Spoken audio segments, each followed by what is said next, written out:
Welcome to my kitchen, and tonight we're going to make everyone's favorite pizza. This is usually the favorite lab of my students when we're making it, and they're usually quite amazed at how easy it is to make your own pizza at home, and usually for a lot cheaper than what you can get as takeout. So, first step is always preheating our oven. So we want our oven at 450 degrees.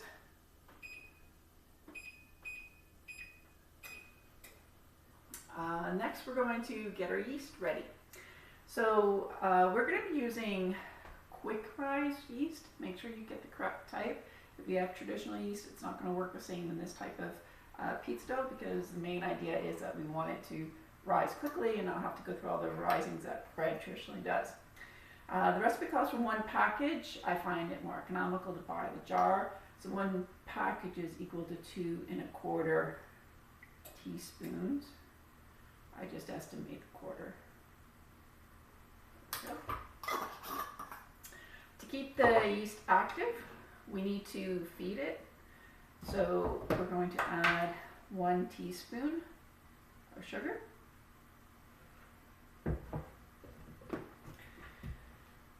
Now, to hydrate this yeast, we're going to be adding some water, 1 cup.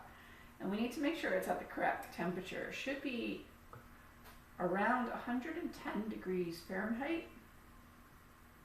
So I'm just going to double check. I had it a little bit hotter before I started the video, so hopefully it should be at just the perfect temperature.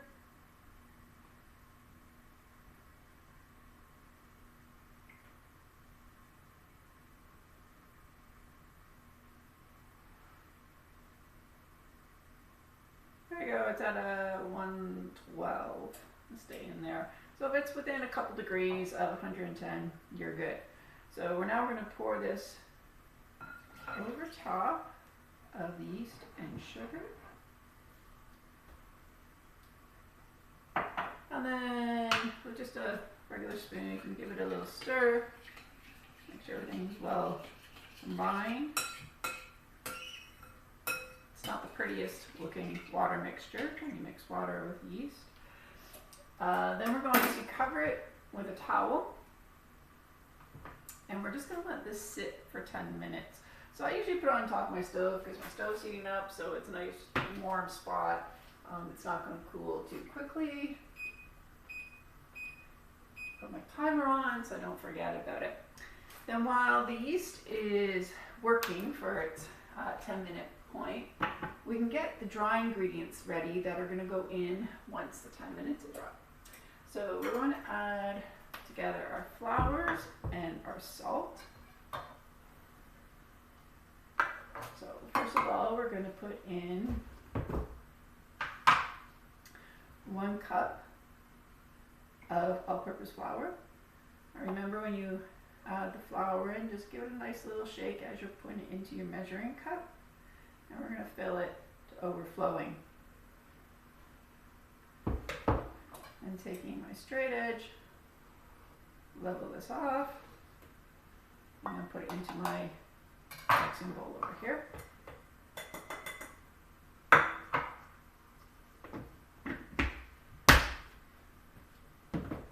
Then to make our pizza more healthy, I'm using whole wheat flour as well. So 1½ cups of whole wheat flour. So if you don't have whole wheat flour at home, you can use just 2½ cups total of all-purpose flour. I just like the added health benefits of adding whole wheat flour into most everything I make. So there's 1 cup. And now I need a 1/2 cup.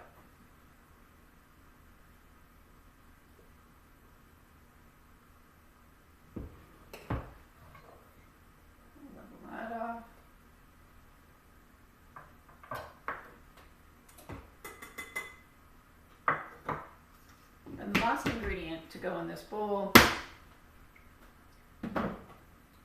is a teaspoon of salt. Now the salt we don't want to put in the same time as the sugar to the yeast mixture, because the salt will inhibit yeast growth. So we want salt to be in the flour mixture here. Alright, so I'm just going to give this a little stir to combine it. And then one more ingredient in pizza dough is olive oil. Now, I put my olive oil into a custard cup because I'm going to add the olive oil directly to the yeast mixture after it's finished its fermentation. I'm not going to pour it in with my flour because it will just clump, kind of like kitty litter, and then it won't mix in properly. So make sure you always keep your liquids separate from your dry if they're being added in separately. Alright, then I need to prep my pan for the pizza. So I'm just going to use a cooking spray and give my pizza pan a good coat. You can also use solid shortening, you could use cornmeal on there as well. Whatever you prefer to use with it will work. And then you can start getting ingredients prepped as well. So I've already got some diced onions, I've diced up some peppers, I need to use those up. I buy my pepperoni pre-sliced. I usually buy a big package of it, put in the freezer, and then just pull out what I need as I go. And then of course you're going to need pizza sauce, so I just use canned pizza sauce, and mozzarella, which this time is actually cheaper to buy it shredded than to buy it in a block, so I bought the shredded, otherwise I'd be shredding my mozzarella at this point. Lots of other things you can put on as pizza toppings, totally up to you. The great thing about pizza is you can customize it exactly to your needs. So we'll be waiting just a few more minutes for that yeast to ferment, and then we'll show the rest of the dough production. That's our yeast.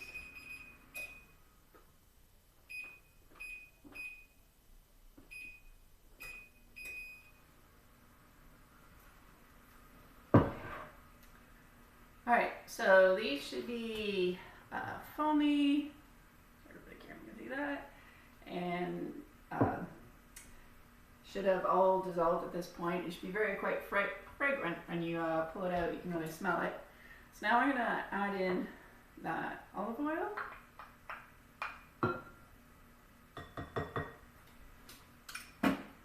And I'm going to stir in my flour mixture.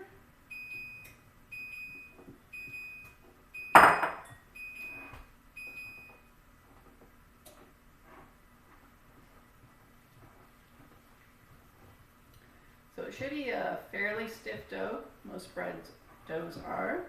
So you don't want it all runny. If it is, then you probably mismeasured your flour, and you'll want to add some more flour to the mixture.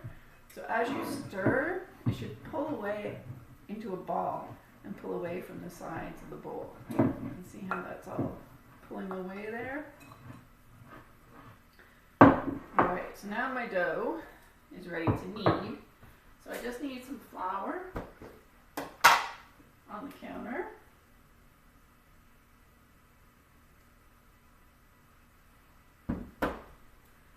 And I'm going to put this ball of dough on the counter here.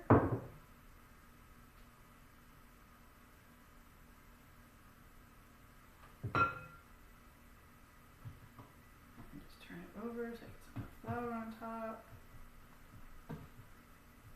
Alright, so it's a kneader dough. When you're kneading, you're only using the heel of your hand. We're not pushing with our fingers. Pushing down with the heel, fold it over, give it a twist. Push down with the heel of your hand, fold it over. Just push and fold and turn and push and fold and turn, and just keep doing that until the dough feels kind of like Play-Doh. It should be nice and elastic, and it shouldn't be sticky. It shouldn't be sticking to your hands. So if it keeps sticking to your hands, sweep in some more flour and just keep kneading until the dough has a nice consistency to it.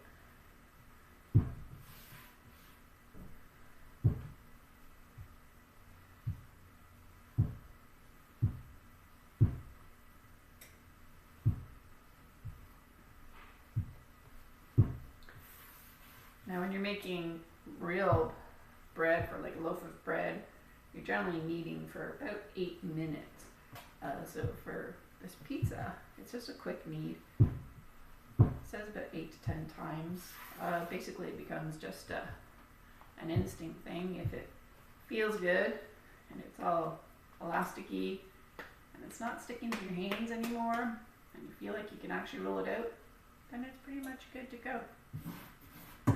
Alright, so I'm just going to put a little more flour on my workstation here.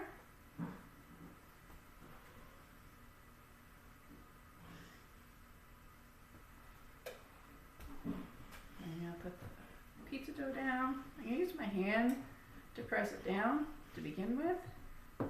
It's much easier to roll something that's a flat shape than something that's a ball.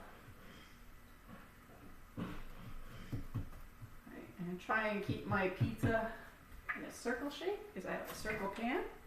So I'm going to start from the center and I roll out to the edge all the way around, kind of like the spokes on a bicycle. Starting in the center and rolling out to the edge. And that helps to keep your circular shape. Go around, double check, make sure you're not sticking to the counter. If you are sticking in a spot, throw in a little more flour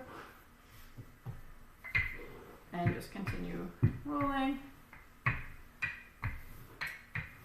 until you have your pizza crust big enough for your pan. And that rolling flour right onto the floor. Good thing I have a broom.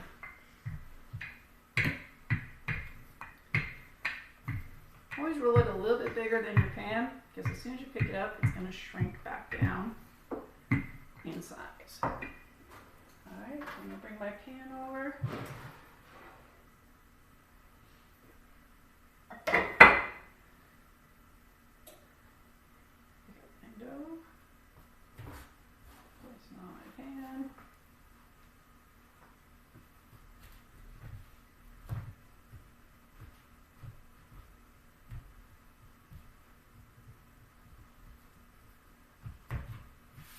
There we go.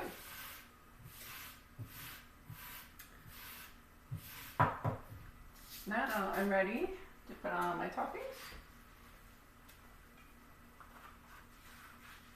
Clean up my fingers here. Clean up my camera a little bit.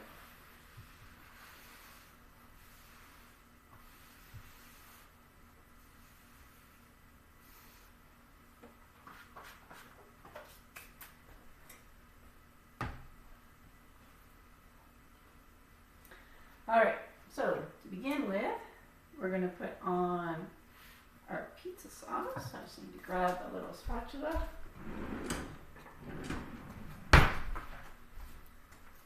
Alright, so I'm going to pour the pizza sauce on, spread that around.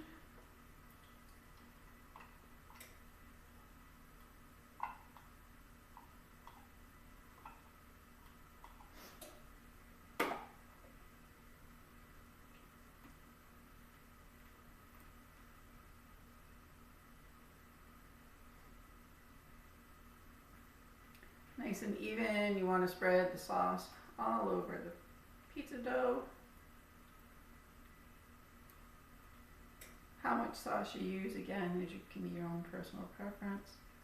Some people like it really saucy, some people like a minimal amount of sauce. Nice thing about making your own pizza is you certainly can personalize it to exactly how you like it.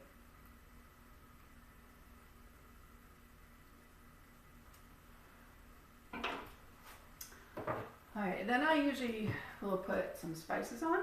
So we like a little bit of crushed pepper on here. Just add a little bit of heat to it. So sprinkle those around.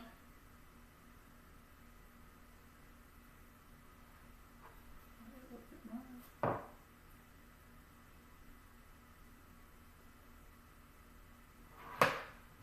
And then a little bit of this Cajun spice.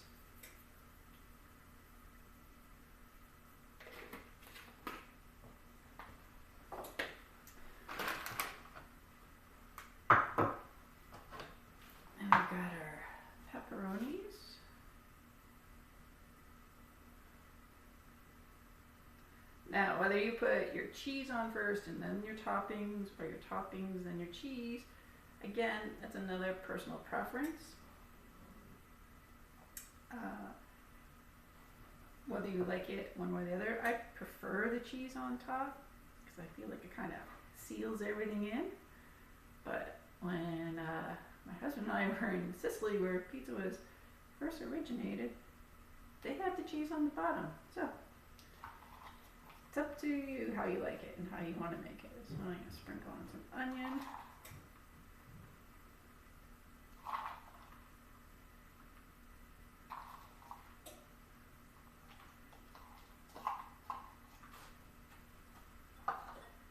And then I've got some yellow and orange peppers here.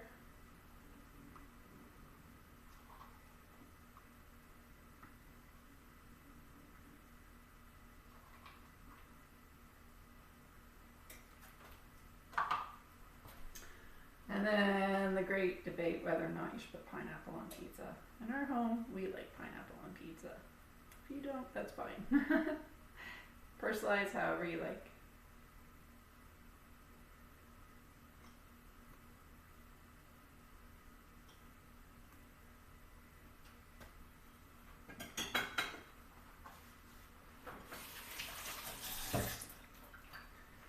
And then lastly, you sprinkle on mozzarella.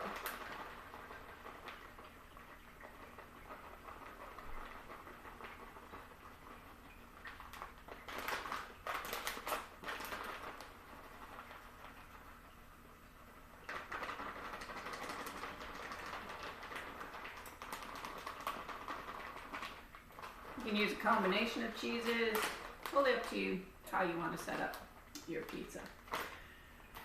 Alright, so now this will go into the oven and we'll bake for about 15 minutes, depending on your ovens, and then your pizza will be ready to serve.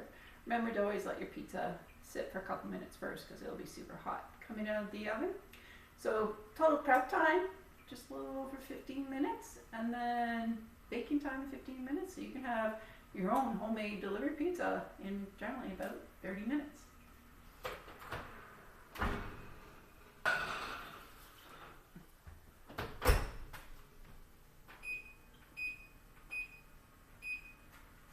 There we go. Tonight's dinner, pizza, quick and ready. Have a nice evening.